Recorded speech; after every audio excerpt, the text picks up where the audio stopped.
Hello, Internet, and welcome to another episode of ShoutStone. Today I'm bringing you a best 2 out of 3 series from the Hearthstone beta.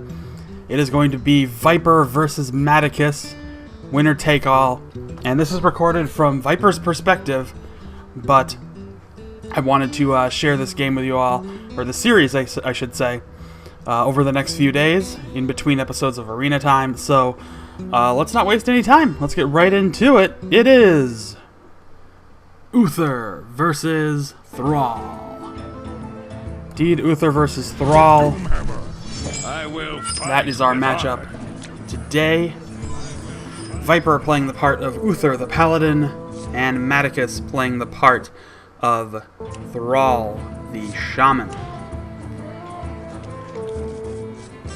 So this should be pretty good. I've cast a lot of these two playing games, and it's always been interesting to see, you know, because they both kind of fit in the same area of the game, I think. They both have very similar results and very similar performance, I've seen in a lot of their games at least. So this should be pretty good. The light protects me.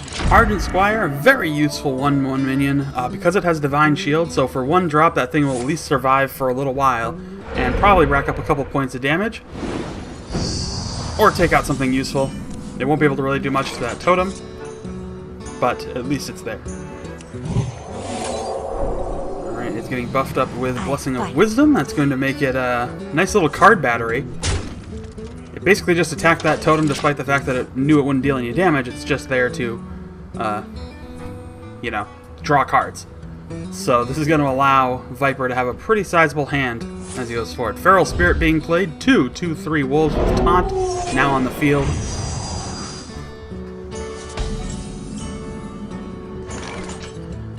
But we're going to have to see how Viper wants to respond. Now he does have the option to attack with that little card first, but he will lose it if he does it. Well, he won't lose it right away because he can hit that Divine Shield. So at least he can draw another card before he plays. Probably not the card exactly he wanted to see what other options he had. But he can't play the coin. He does play Consecration, but you know what I mean. And it helps clear out the field at least a little bit. And reduces him down to just 1 2/1 taunt minion. Quick totem on the field. Another healing totem back out there. It's very handy that he keeps getting those healing totems, because those can be extremely beneficial. But we are on the 4-drop play for Viper and Matticus here. For the king! For Quick 2 points of damage off that charge minion, and I fight. it doesn't really matter what he hits. What's going to get him Blessing of Kings? That can be very useful later in the game. Really depends on what minions he's able to get out on the field. As far as the Shaman player goes at this point, Matticus doesn't really have to do a whole lot to keep his opponent at bay. Yeah, the advantage is probably slightly in Viper's favor, and it really just has to do with the minion count, but not even really that much, I would say. Good forked lightning play there. That is going to keep the field a little at bay, and cause another proc of that healing totem as the turn is passed. So he's got a lot of options. Both players do, as a matter of fact. But Viper definitely has the hand advantage, but he does have to start putting some stuff on the field. He is 2 cards away from reaching a point where any further draws will cause him to lose those cards that he draws, and they will just be destroyed. So you certainly want to avoid that. And he does it only at the 5-drop. Well, at least fortunately his card battery is gone now, so he won't, you know, put himself in that dangerous position. not on my watch. Quick buff, heal, or I should say a Divine Shield placed on that minion. She'll keep it going for a little while longer. Mana Tide Totem, that's going to be a useful card battery ability, and it will survive for a while.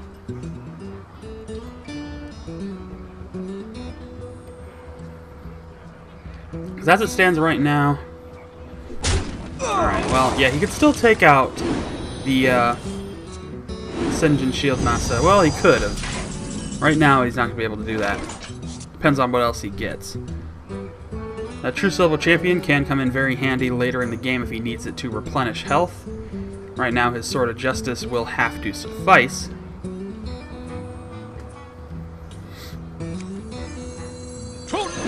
Another Divine Shield minion dropped on the field.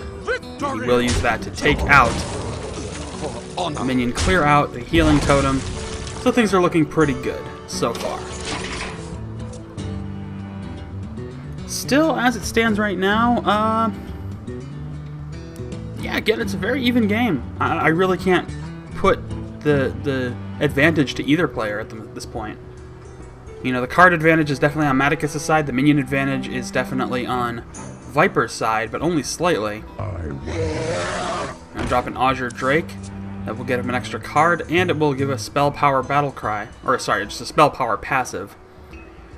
So at least he will have that, depending on what other abilities are lurking inside that Shaman deck of his. Another healing totem on the field. Getting very lucky with his totem creations right now. Those healing totems are great.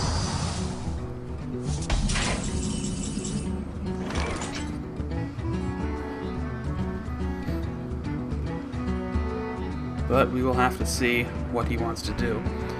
Alright, it looks like he's going to buff up with Blessing of Kings. That minion with Divine Shield and start clearing the field. He's actually going to start taking out some of those totems instead of dealing damage to the hero. But that will come in time. Ironfur Grizzly now on the field. 3-3 with taunt. Because of that sword, they are all getting buffed up 1-1. Which is why you don't see Viper doing any attacking with that sword. The longer he can keep it around, the better. Because every time it buffs a minion, it does eat 1 point of durability. So when that happens, he obviously wants to get the most benefit out of it as possible, and dealing 1 point of damage is not worth the exchange. It's much more beneficial to give the buff to a minion, because that extra point can end up being more than 1 point depending on how long that minion survives. I want a key hex there. Interesting little visual glitch there. And it does actually cause... That's a very good, interesting play. It does actually cause the Sword of Justice to proc. So he lost a point of durability there based off of that, and I'm sure he wouldn't have wanted to waste a point of that on the frog. But that's the way it happened. And that Lightning Storm helps clear the rest. Trades 4 points of damage to take out the Ironfur Grizzly. And the turn is passed once again. But again, it's still pretty dang even at this point.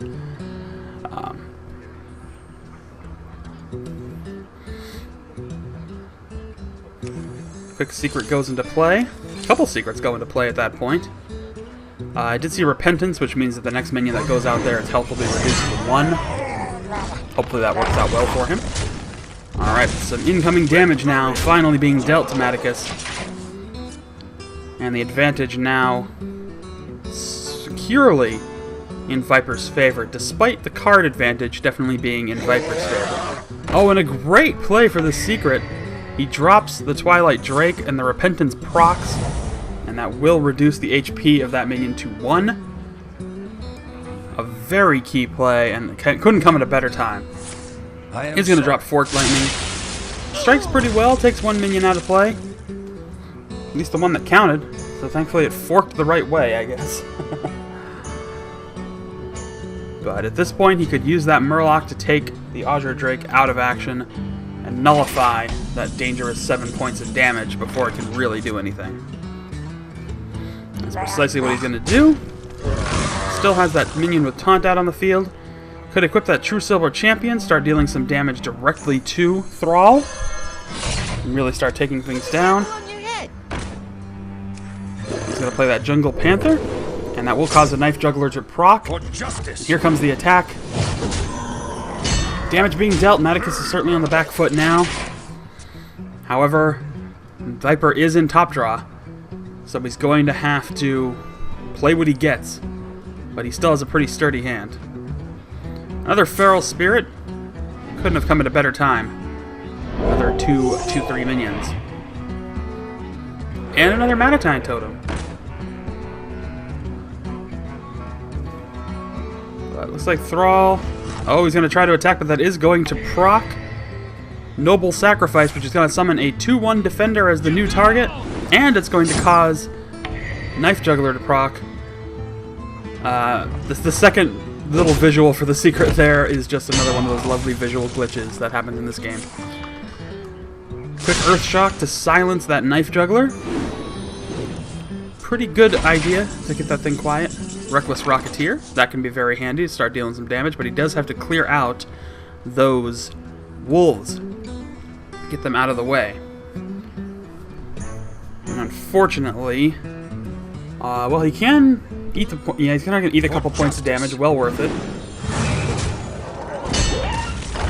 And he'll sacrifice the Knife Juggler to take that one out, use the Panther. Oh, is he gonna attack with the Panther yet? Well, no, well, yeah, this is actually GG right here. Or no, I'm sorry, no, it's not. My mistake, I do apologize. He's 1 point away, however, from winning. I was looking at the wrong figure on that, but he is going to spawn a Silver Hand Recruit. So 1 point of HP, and I don't know if Viper has anything to counter it. I'm sorry, if Matticus has anything to counter it. I doubt it. It's not looking pretty. He's going to try another totem, hope for a taunt one. It's just going to be a healing totem. Not what he's going to need. Really is kind of out of options here.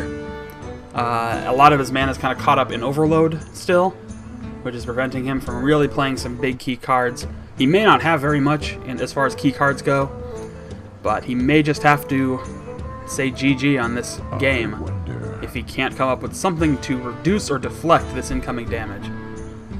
But he basically has to nullify everything except for the Silver Hand Guardian, or the Silver Hand Recruit, because everything else can kill him at this point.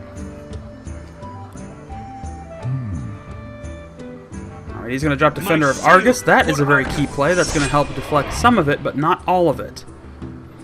As it stands right now, yeah, the 5/2 and the 4/2 can take out those 2 taunt minions, and that's still GG.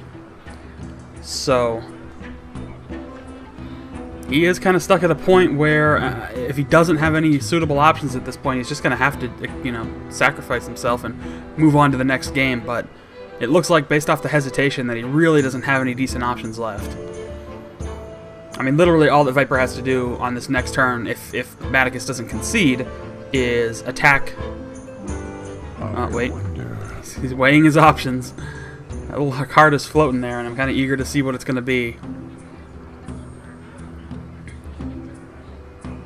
Alright, he's going to try to Earth Shock the 1/1 minion. Still not sufficient. He has to take out one of those other minions. I mean, yeah, he just... That... It's just not going to work. No, he's going to pass the turn, but it is GG at this point. There's just no way for him to be able to stop this threat. All he has to do is just attack. He just attacks with the that one of the minions to the... I don't really know how else to say it. He just attacks and kills those totems with his 2 highest cost minions, and then strikes with his big guy. Guess just playing a card for the fun of it, but well played, a GG, and that'll do it. Game over. Viper is up 1-0 in this best of 3 series as we move on to the next game. So GG to Viper, great game, well played. But there you go. So that puts us 1 game into this series down, and we'll be back in a couple days with the next game in this series, and let's see, can Matticus recover from his devastating loss, or will Viper shut out Matticus in glorious fashion? We will find out, but until then, that is going to do it for this episode of Shoutstone. We'll be back tomorrow with another episode of Arena Time with Trump. Don't miss that. And we'll be back every single day with more Hearthstone action, so don't miss any of it. But thank you all so much for watching. Don't forget you can subscribe to this channel for daily reminders. Like this video, leave a comment because I always appreciate and read them all. And you can follow me on Facebook and Twitter. Links are in the description below. So again, thank you so much for watching, and I'll see you all next time.